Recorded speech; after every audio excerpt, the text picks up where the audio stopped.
Black Metal by Venom, the album that launched 1,000 copycats and even more body odor. Released in 1982, this record did for metal what a gas leak does for candlelit dinner. Turned everything into a flaming mess and somehow made it romantic. Not because of the musicianship, God no, but because of the sheer audacity. It wasn't played well, it wasn't recorded well, it wasn't even mixed like a real album, but it was dangerous. The kind of dangerous where you're not sure if it's art or just three guys trying to summon Satan with a distortion pedal and a head injury. The band, Venom, which is also what happens when you lick a toad and wake up with a tattoo that you just cannot explain. They're part of the new wave of British heavy metal, which is funny because there's nothing new, wavy, or British about sounding like your amp is on fire while somebody strangles a goat in the background. But somehow, black metal became the blueprint for thrash, death metal, and black metal, meaning that every high school dropout who couldn't play Smoke on the Water without bleeding decided that this was their Bible.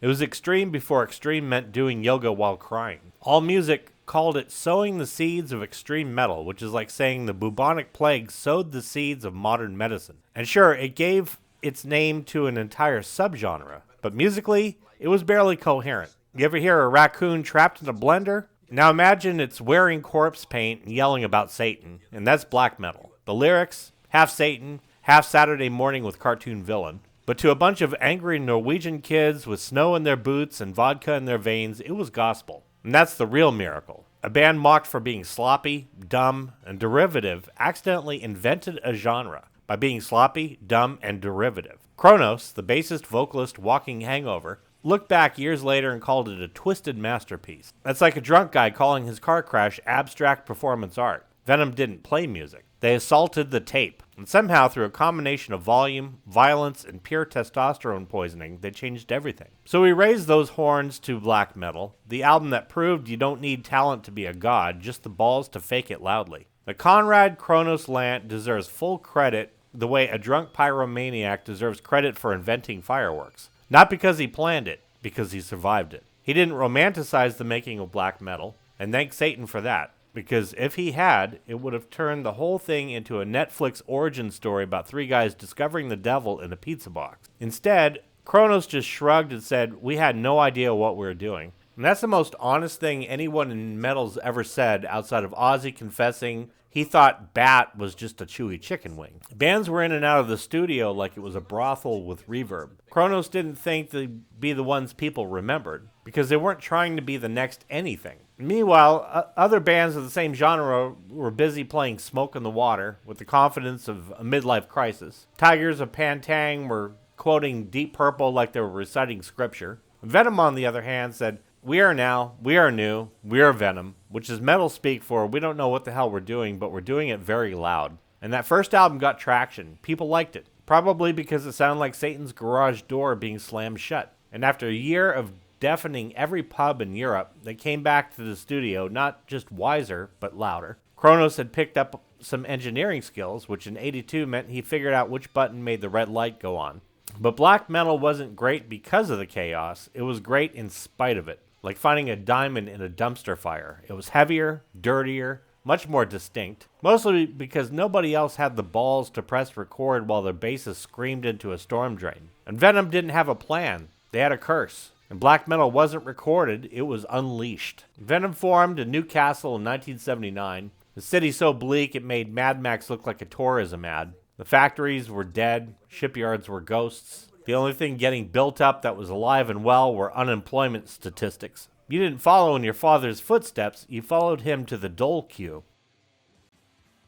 And out of that civic misery squirmed a band with a name like a drug warning label, Venom. Cronos on vocals and bass, Abaddon on drums, Mantas on guitar, and that was a classic lineup, meaning no one had died yet. Newcastle at the time was a breeding ground for creativity. It was a graveyard. You either put on your dad's overalls or picked up a bass and screamed about Satan. Cronos picked the one that didn't come with a name tag. And there's a reason every metal scene starts in a factory town. Nothing fuels rage like watching your future get bulldozed for a parking lot. It was Birmingham all over again, just with worse weather and more stabbing. Cronos grew up on metal and he marinated in it. Sabbath, Priest, Zeppelin. But when Punk showed up, it hit like a pipe to the face. Suddenly it wasn't about dragons and wizards, it was about rats, trash, and broken futures. And finally somebody was shouting, "Fucking hell, we're not happy about this," which in Britain is considered a full-blown riot. Punk gave Cronos a voice, metal gave it distortion, and Newcastle gave it a reason. The result? A band that sounded like a sewage leak with a Marshall endorsement. Venom wasn't trying to be famous. They were just trying to not disappear. And in the process, they summoned something darker than Sabbath, angrier than Punk, and dumber than a three-man fistfight. And they called it black metal. And the thing about Venom is that they formed like a gang of arsonists who couldn't agree on who bought the matches. Cronos didn't pick Abaddon and Mantas because they could play. He picked them because they were just as obsessed with noise, Satan, and unemployment. Musical skill was not a requirement, it was a liability. These weren't musicians, they were inmates with instruments. And Cronos, he had the keys to the asylum,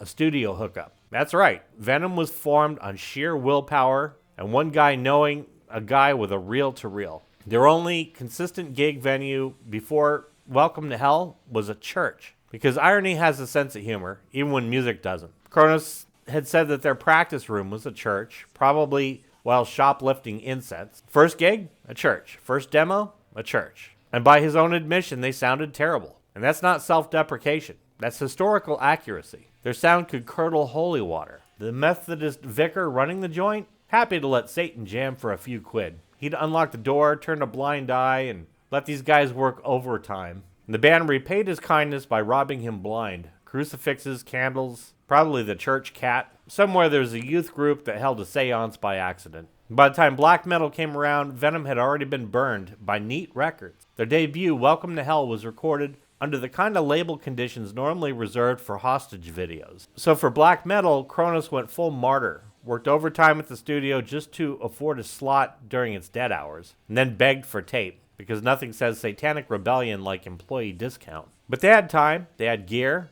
they had a soundproof room that they didn't technically own. All they needed now was a plan, or at least a reason the police wouldn't show up. And that's when the real problem hit. Not a lack of talent or time, it was just that they had no freaking idea what they were doing. Perfect. Welcome to Hell was recorded in 3 days because nothing says career-defining debut like rushing through the mixtape over a long weekend. Cronos thought they were cutting demos, just rough sketches before the real deal. And when Venom turned in the tapes, hoping for a budget, they got a budget cut instead. Neat Records heard the timing issues, the tuning problems, the sheer sonic horror, and said, "Perfect, press it." That's not a record label, that's a war crime in vinyl. The band was horrified. It sounded like a motorcycle accident wrapped in barbed wire, and Neat said, "It's charming." The label's ultimatum was clear: release the demo as is, or go back to your mom's couch. And Cronos wasn't about to let the dream die, just because every track sounded like it was recorded inside a chainsaw. No way. Not after all those candles they stole. From Jesus, nonetheless.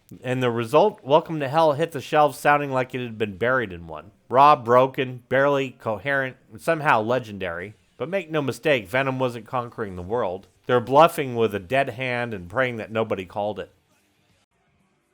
Critics noticed, calling it the hi-fi dynamics of a 50-year-old pizza, which is British for "this makes my ears want to sue me." But that's when Cronos locked in. All of a sudden, everything came alive. No label support, no real fans yet, just a growing reputation for making the worst thing anybody had ever loved. And he had nothing to protect, only something to prove. And if he was going to fail, he was going to do it louder, faster, and with worse production than anybody can imagine. And so began the black metal mission. Not to fix the sound, but to double down on the damage, to lean into the chaos. Because if you cannot beat the system, you might as well summon a demon and burn that damn thing alive. Black metal, Venom's first real album, and first real crime scene. So after getting screwed over by their own label and Welcome to Hell, Cronos came back to the studio like a man who'd memorized every exit and bought a shiv. And this time they weren't just plugging in and praying, they had a plan. The songs were rehearsed. The gear was prepped. The expectations were set to vengeance. 7 whole days. That's what they got. A full week. In Venom terms, that's practically Abbey Road. Cronos called it luxury, which tells you everything you need to know about his childhood. They got to overdub solos, redo vocals. They even had time to get a sound on the drums before recording them, instead of just beating the living crap out of them and hoping for the best. And when it came time to hit record, they didn't tiptoe. They didn't warm up. They just kicked the door off its hinges and screamed into the void. Because when you've been screwed once, you don't aim for perfection. You aim for blood. 2 songs, Buried Alive and Raise the Dead had been sitting in the morgue since the 70s, back when their original singer, Clive Archer, was still trying to scream like he wasn't being evicted. In the early versions, a minute long, barely songs, more like threats, but by 82, Cronos and Mantas stitched them together like Frankenstein parts and gave them a heartbeat. Buried Alive became a funeral dirge with a fuse, detonating straight into Raise the Dead. Cronos took the reins on Buried Alive because if you want something done right, you do it yourself. Or in Venom's case, you do it wrong, louder. And the opening of black metal was pretty nuts in and of itself. No running groove, no warning, just pure pain. Drop the needle, and the record screams at you like it caught you cheating. No intro, no count off, just pure industrial grade trauma. That hideous screech, it's not feedback or guitar noise. That's an actual chainsaw eating steel alive. Cronos wanted something that would make listeners recoil like they stepped on a rake. So Abaddon, who used to work in a steel factory, because of course he did, said, let's bring the factory to the studio. They clamped down chunks of steel, fired up the saw, and let it scream. Most bands used distortion pedals. Venom used industrial accidents. And then it got weird. For Buried Alive, they wanted to simulate the sound of earth being shoveled into a coffin. You know, something tasteful, elegant, fun for the whole funeral. First attempt, cutting cabbages, because nothing says mortal dread like a vegetable medley. Unsurprisingly, it sounded less like death and more like soup. So Cronos went full-on psychopath. Showed up to the studio with buckets of mud, sand, and flour like he was prepping for a seance at a kindergarten. They mic'd up cardboard boxes in a stairwell. And that's really the true professional production, you know, where you plant your gear in a fire escape. And they started burying microphones with shovels. The result, grimy, suffocating, disturbingly real. But it gets better. They had people in the studio doing the crying and moaning during the mock burial prayer. We came into this world with nothing, etc. The problem was everybody kept laughing. Not because it was funny, because it was too Venom. A band of satanic delinquents trying to fake grief while up to their knees in dirt and noise. But here's the kicker. When they played the tapes back, the laughter actually sounded like crying. Somewhere between hysterical and horrifying. They didn't filter it or fix it. They just left it the way it was. Because in Venom's world, the mistakes themselves were even too scared to leave. And that's the real genius of black metal. Not the riffs or the blasphemy, the commitment. These lunatics brought chainsaws and mud to the studio and walked out with an album that sounded like hell coughing up a lung.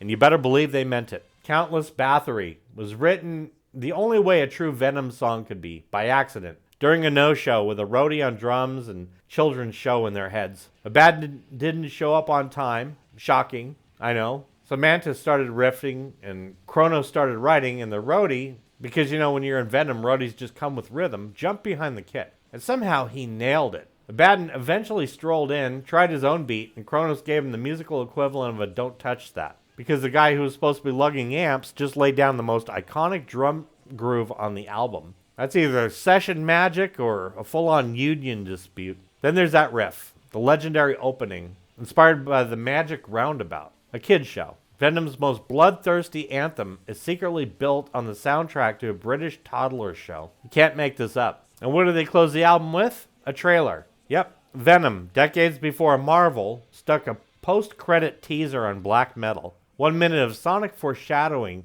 for their next unholy mess, At War with Satan. A concept album Cronos began writing back in school, because while other kids were flunking algebra, he was plotting the downfall of heaven. And critics called it speed, catchy speed, rhythmic explosions with cutting riffs, which is another way of saying it sounded like a chainsaw fucking a blender. The production, a gig in a cellar, because literally that's what it was. If there was a budget, it went straight into buckets of mud and stolen candles. And Cronos loved it that way. It wasn't about perfection. It was about just pure volume and intensity. Didn't want it to sound clean. And he knew it. He said there was no way I was going to try to make Venom sound like Lynyrd Skynyrd. No doubt. Venom's idea of Freebird is something you sacrifice at midnight under a blood moon. And lyrically, the band stayed on brand. Satan, hell, witchcraft, horror, and that one awkward erection called Teacher's Pet. If Dante wrote metal lyrics during puberty, he'd sound like this. To hell and back, leave me in hell, don't burn the witch.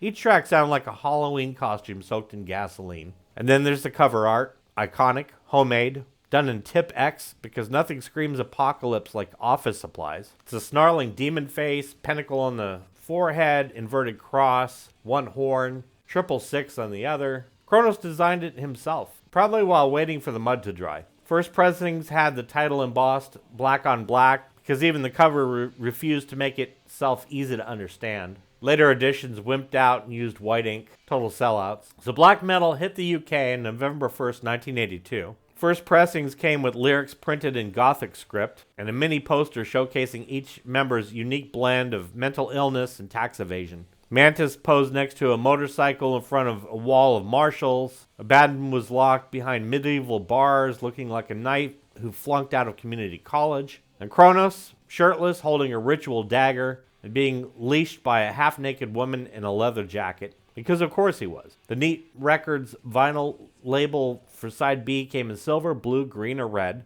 And despite sounding like a construction site possessed by a poltergeist, black metal was acclaimed. Sounds magazine gave it 5 stars. And then came the invasion. Jonathan, Johnny Z. Zazula. I've talked about him in previous videos, namely with Megadeth and Dave Mustaine. But he was a mall record stall operator and part-time prophet of doom, started importing Welcome to Hell by the boxload. And he moved them fast, faster than herpes at a Motley Crue after-party. And soon he was calling Neat, asking if Venom would like to come to America. The band's only hesitation? How the hell do we smuggle our explosives through customs? That got solved really quick. And Cronos saw a bootleg video of a new band from San Francisco where the guitarist was wearing a Venom shirt. That band? Metallica. So Venom flew to Staten Island in April of '83 and played 2 shows at the Paramount Theater. Metallica actually opened for them. On the second night, Venom turned the stage into a crater. Literally. Pyrotechnics blew a 4-foot hole in the floor. A fireball launched across the theater and landed in the balcony. Cronos smashed his own speaker stacks just to hear himself bleed. And when the tech tallied up the damages, the repair bill came out to $666. You cannot script that. Venom left America planning their return before they even cleared customs, because black metal wasn't a tour, it was a plague. Venom returned to Europe in 1983, fresh off of detonating Staten Island, ready to headline the Netherlands' premier gathering of denim, hair, and satanic puberty. But then U.S. Customs said, not so fast, Beelzebub. Their gear got impounded in New York, probably for crimes against humanity. Customs agents opened a crate and found ritual daggers, chains, and enough explosives to bankrupt a Kiss tribute band. At that point, the only living thing Venom could legally play was air guitar, so the band had to pull out of the festival. The replacement? Accept. A German band so relatively clean-cut, they probably called their moms before going on stage. Venom didn't just lose their headline slot, they lost the entire European tour.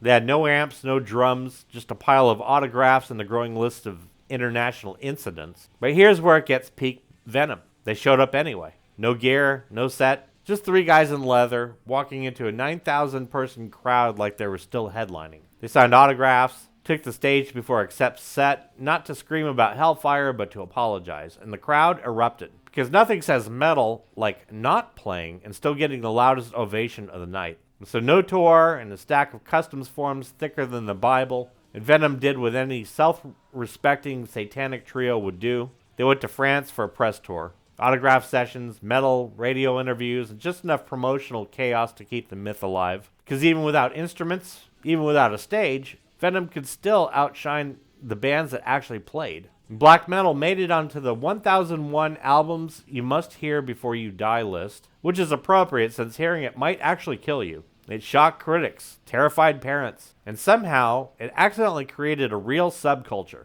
Venom didn't set out to spawn black metal. They just wanted to piss everybody off within a 12-mile radius. Instead, they built an empire out of feedback and goat blood. And everybody stole from black metal. Mayhem, Cradle of Filth, Blitzkrieg, and Phil Anselmo, legendary vocalist for legendary band Pantera. He bought black metal for the cover and then got it tattooed on his lower back. Because when Phil Anselmo gives himself a tramp stamp, it's not just for the irony. It's because the demon face was calling him by name. And black metal as a genre would evolve and mutate. It would eat itself and puke itself back up across Scandinavia. But to Cronos, it's still the same. Loud, pissed off music for people who want to burn down the cathedral and dance in the ash. And if the UK mocked their lack of technique, the US gave them a standing O with middle fingers. Because while critics were counting wrong notes, Metallica, Slayer, Exodus were counting bodies. But the real eruption came in Oslo, late 80s to early 90s. True Norwegian black metal, the second wave, The face paint fanatics, the corpse-obsessed crypt crawlers, treating Venom like gospel. They worshipped this lo-fi filth. People didn't listen to black metal and say, the EQ on the snare feels a bit unbalanced. They said, what the hell? Because it wasn't about the notes. It was about noise. The kind of noise that says we have nothing to prove, nothing to lose, and everything to burn. And if you didn't get it, well, then you were never really meant to. To my subscribers, I want to thank you so much for just being freaking awesome. And if you haven't had a chance to subscribe yet, take that big butt of yours and whack it right into the subscribe button, then turn right and whack it right into the like button. Join the family. I want to thank you so much for watching.